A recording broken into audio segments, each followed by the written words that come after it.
We've waited long enough. It's the tips and tricks video. First off, front suspension. Now this particular truck has a 7-inch super lift kit is how it started out as. The only thing that's left of that kit is the drop pitman arm, the track bar drop arm, and the front springs. Now the front springs themselves, one important thing you need to look for in your front suspension is the center pin needs to be shifted forward. If the center pin is not shifted forward, then you're going to end up rubbing your big tires on the inner fender well you got right here. So you need to shift it forward. And these springs right here from SuperTech, they shift the front pins forward about an inch. And the pin is what centers it right there on the leaf spring underneath that bracket. So once the center pin shifts the front axle forward about that inch, you get two small problems. It solves the big problem with the interference here in the inner fender on the towards the door. The smaller problem is now your front drive shaft at full droop will run the risk of popping out. Right there where that rubber connector is where the two pieces come together, and it can actually at full droop be out far enough that it will actually separate, and then obviously you'd lose your four-wheel drive and be dragging parts back in order to get it fixed. So there is a spacer that's made for these, which I have another video for that if you want to go look at that. So that takes care of that issue, the spacer. The other small issue it makes is the clearance on the front bumper here. That center pin coming forward moves the tire closer to the front bumper. Now this plastic right here actually used to come straight down. That's the factory setup. I took and cut it at an angle like this with an angle grinder, and as you can see, it's pretty darn smooth. And that gives me just enough clearance. If I had 14.5-inch tires, wide tires, I would probably need to shim the front bumper forward a little bit. But with the 10-inch wide rims and the 12.5-inch tires, I can clear it just fine. That's another note as far as rims go. The wider your rims, they kind of have a standard offset. So the wider your rims, if you get 12-inch wide rims, they're actually going to stick out this way more. They're not going to break that evenly 1 inch, 1 inch. Same with 14-inch wide rims. Again, it's going to come out farther this way. If you do that, when you turn the wheel, this tire is going to be actually starting from back here. And so then you're going to, when you turn the wheel, you're going to bump into this. So then you'd have to shave off even more off of this front bumper. And if you got up here, then it'll start looking kind of funny. That's why you see so many lifted trucks with custom bumpers on the front, just to get that extra clearance after the center pin moves forward.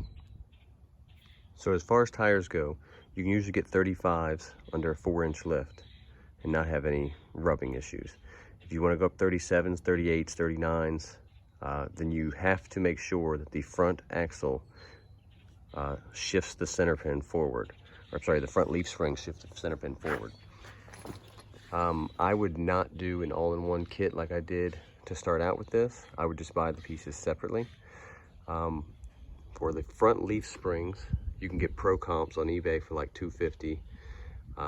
6-inch lift on a 250 is equal to 8 inches of lift on an Excursion. They have the same exact setups and connections. However, the Excursions from the factory ride 2 inches lower than the F250s. So if you get 6-inch lift springs, it actually lifts your Excursion 8 inches. So to summarize the front, you want your center pin shifted forward, which you may have to call the actual manufacturer to confirm that they do that. Depends on what brand they are, whether or not they do it. Most do, but not all. So that center pin has to be shifted forward, and then any lift for a 250 or 350 actually gives you 2 more inches on an Excursion. You will need a front drive shaft spacer, or you need to get a custom drive shaft that's longer. And also you will need to trim the front bumper valence just like that.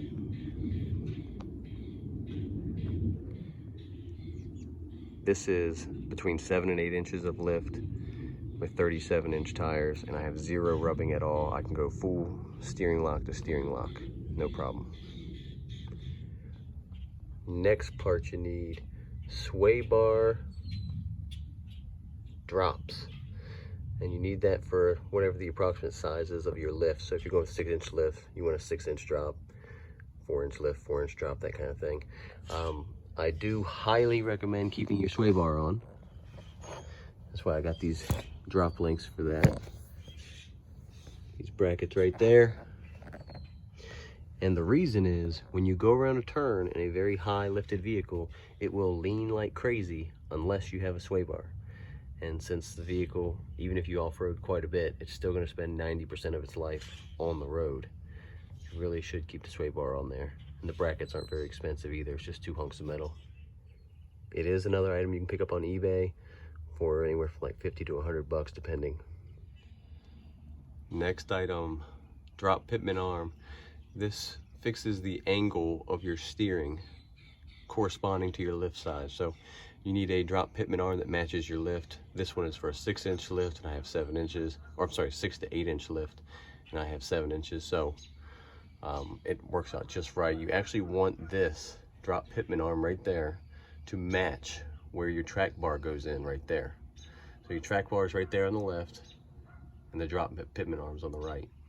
Now with those being at the exact same height, what happens is when you go over a bump and the suspension goes up and down, you don't get any bump steer or any kind of weird steering characteristic. If this tie rod end was connected way up there where the stock one is, the angle would be completely different from the track bar. So you'd go over a bump and then all of a sudden you'd be turning more left or more right than you originally had planned. So definitely get a drop pitman arm. Again, these are 50, 60, 70 bucks, something like that on eBay. Last part for the front, the track bar drop. So it connects right there and then also connects to the other side, which I'll show you. And that right there is where it connects to the actual track bar itself. That keeps your front axle located and a lot more steady than if it wasn't there. It would be all kind of all over the place. In fact, they add track bars and ladder bars on the back as well when you get up in the higher lift ranges, just for more stability. Now, this is another part that needs to match the size of your lift. This particular one is again for a 6 to 8-inch lift, but you can get these on eBay, 150 bucks, something like that. Definitely need that. Here's the other side. That's where the track bar connects, and then actually right there is where the rest of the track bar ties onto the frame over here. Last item in the front, your front shocks. And again, you know, these are very easy. There's just one bolt there, one bolt at the top. And these do again match the size of your lift. So you need to get them an appropriate distance longer than whatever your lift is. And usually they'll have that listed on aftermarket parts. They'll say for 6 inches of lift or for 8 inches, etc., etc. That's it for the front axle. All right, rear suspension. This is easy and not easy at the same time. There's a sticker on there I should have taken off. Oh. Anyways, so the kit that I originally bought from Supertech came with a huge helper spring. I mean a massive one. And it took a lot of force just to compress the other springs to match it. And that helper spring in itself gave 4.5 inches of lift, which is a lot. But what it also did was made the truck extremely stiff as far as riding goes. And I mean riding on bricks. Now, that helper spring gave me 4.5 inches. Then I also had a block in there, and the block from Supertech, which you have to stack on top of your factory block, was another 3 inches. And so you can see how that would be way too tall on blocks. Blocks in themselves aren't necessarily bad. Many vehicles come from the factory with blocks. In fact, Excursions come with these right here, which are 2 3/4 inches. And this actually is how the overloads work. This arm goes up and hits that rubber mount if you were to overload. Now, I didn't like it riding like a brick, and I didn't like having basically 6 inches of block in here. So that's why I went and got these Pro Comp 6-inch F250 lift springs off of eBay. And again, I think they were about $250 at the time with free shipping. And they also had to make me an offer, so you can offer them 15 bucks less and see if you get lucky. These have 375 pounds per inch as far as spring rate goes, which is still a little on the stiff side, but it is so much better than that horrible leaf spring that came with it. The horrible helper spring that came with the Super Tech or Super Lift. Just want to mention again, leaf springs for Excursions will lift you 2 inches more than they will on a 250 or 350. So these are 6-inch lift for 250s, and it gives 8 inches of lift on the Excursion. That way, the only block I have in here is the factory block. You will need to get longer leaf springs. Longer U-bolts usually to fit over the leaf springs. 50-50 depending on your block setup and what the factory one was. The Super Lifts, I had ridiculously long ones. I mean, they were way up here and much thinner than these. These I actually got from a 4x4 shop that are actually very nice and heavy duty. You do want to get the bigger ones. Usually they're 5/8 instead of the 1/2 inch ones. Something you should do that I did not do is get a bracket to drop the overload mounts. If I should drop that down, and that way if the suspension were overloaded it would hit the overloads like that, but I didn't, and I really don't tow anything that would be anywhere near bottoming out the suspension, so not really an issue for me. Same deal back here on the shocks. Of course you have to get those longer to match the size of the lift, just like the front. Now if you take a look at this shim right here, this shim does come with the springs that I got off eBay, and 99% of people that I talk to or look at their truck, they have those shims around backwards. I do have a video about proper driveline angles and why this shim actually needs to be the fat side in the front and the skinny side in the back most of the time. It has to do with this angle right here. So if you want to check out that video, you can. I highly recommend that, because if this shim were facing the other direction, I would have a whole lot of vibration while driving. It would not be pleasant at all. And that's pretty much it for the rear suspension.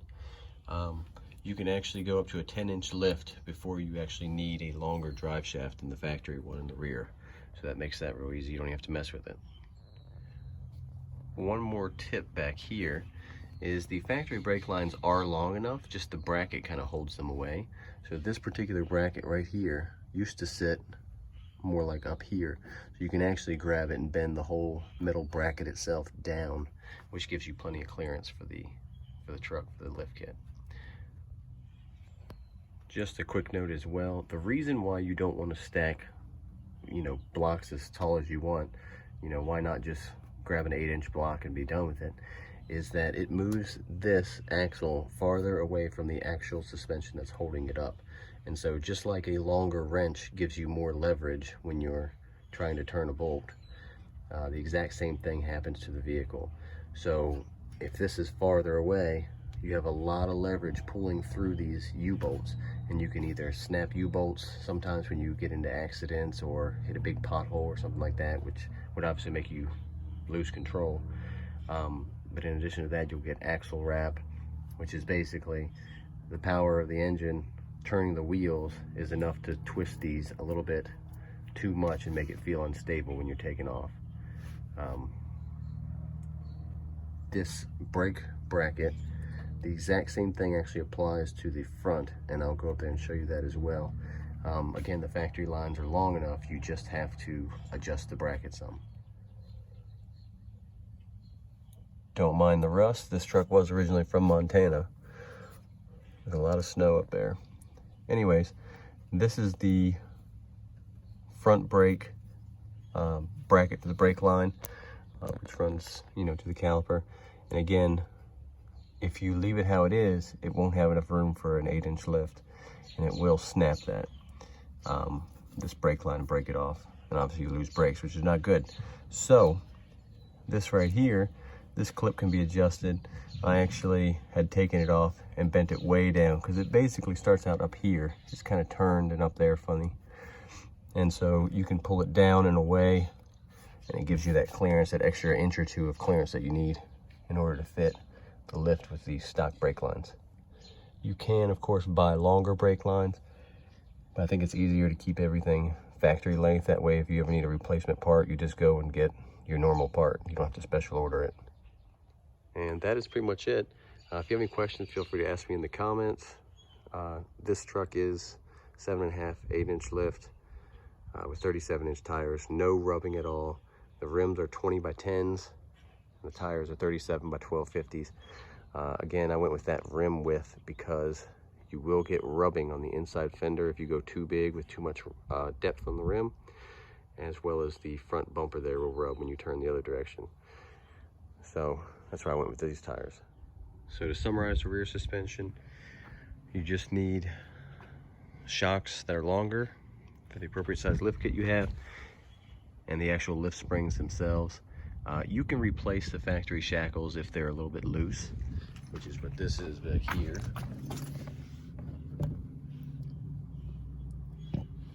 But usually you can reuse those. It all depends if the rubber is good inside the shackle or not. So if it's bad, definitely replace it. They're not that expensive. And again, don't forget, Excursion lifts 2 more inches than the same size 250, 350 springs. So 6-inch spring will give you 8-inch lift, 4-inch spring will give you 6-inch lift, so on and so forth. Summary of the front axle: you're going to need track bar drop, you need the pitman arm drop, and those need to be the exact same length. That way you have good steering and handling around corners on bumpy roads. Sway bar drop lengths, and then the springs themselves as well for the drop. Now Amazon does have these mini leaf spring packs that work for the front of Excursions and 250s and 350s, and that actually is a very good idea if you wanted to get 3 inches and clear 35s. Might be a little tight, but you could probably clear 35s with 3-inch lift from that and not really modify any other part of your suspension. There's just a little mini leaf kit that fits right under here, and it actually looks kind of like this, which you can see in my other video where I cut these down to soften the spring rate so it didn't ride like a brick. The factory springs only have 2 leaves, only 1, 2. These have 8. That's why I cut so many out of them. But again, that's a very good and controversial video if you want to check that out. And I should also mention it worked out great. The truck rides a whole lot better, and there's no negative, no downside to it at all. And that's it for today. If I missed anything, let me know in the comments, and I'll try to answer you in there. I will be making that grill upgrade video soon, so I can get the 05 and newer style on this old 03 Excursion.